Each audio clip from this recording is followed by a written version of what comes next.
ഓരോ ജില്ല തിരിച്ച് ഇപ്പോഴത്തെ ഏറ്റവും ഒടുവിലത്തെ കാലാവസ്ഥ അപ്ഡേറ്റ് നമുക്കൊന്ന് വിശദമായി തന്നെ പരിശോധിക്കാം.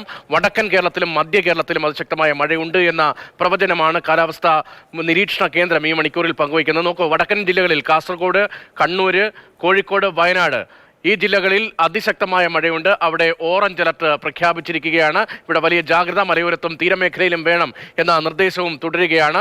താഴേക്ക് വന്നാൽ മധ്യകേരളത്തിൽ തൃശൂർ, എറണാകുളം, ഇടുക്കി ഈ 3 ജില്ലകളിലും ഓറഞ്ച് അലർട്ട് പ്രഖ്യാപിച്ചിട്ടുണ്ട്. ഇങ്ങനെ മധ്യകേരളത്തിലും വടക്കൻ കേരളത്തിലുമായി 7 ജില്ലകളിലാണ് അതിശക്തമായ മഴയുണ്ടാകും എന്ന ഓറഞ്ച് അലർട്ട് ഇപ്പോൾ ഏറ്റവും ഒടുവിലത്തെ കാലാവസ്ഥ അപ്ഡേറ്റിൽ നിലനിൽക്കുന്നത്. തെക്ക് കൊല്ലം, തിരുവനന്തപുരം ജില്ലകളിൽ ഗ്രീൻ അലർട്ടാണ്. അതായത് കാര്യമായ മഴ ഉണ്ടാകില്ല എന്നതാണ്. ശക്തമായ മഴയ്ക്ക് പ്രവചനമില്ല എങ്കിലും ഇന്നലെ രാത്രി മുതൽ തിരുവനന്തപുരം നഗരത്തിലുൾപ്പെടെ അതിശക്തമായ മഴയുണ്ടായിരുന്നു. ഇന്ന് രാവിലെയും കൊല്ലത്തും ശക്തമായ മഴയുണ്ട്. ഇടവിട്ട് കൊല്ലം, തിരുവനന്തപുരം ജില്ലകളിലും മഴ തുടരുകയാണ്.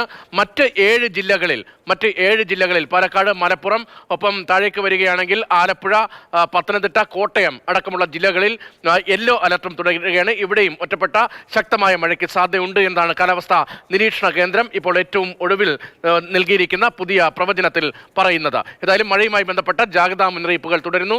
തീരമേഖലയിലും മലയോര മേഖലയിലും ജാഗ്രത പാലിക്കണമെന്ന പൊതുനിർദ്ദേശം ഇപ്പോഴും തുടരുകയാണ്.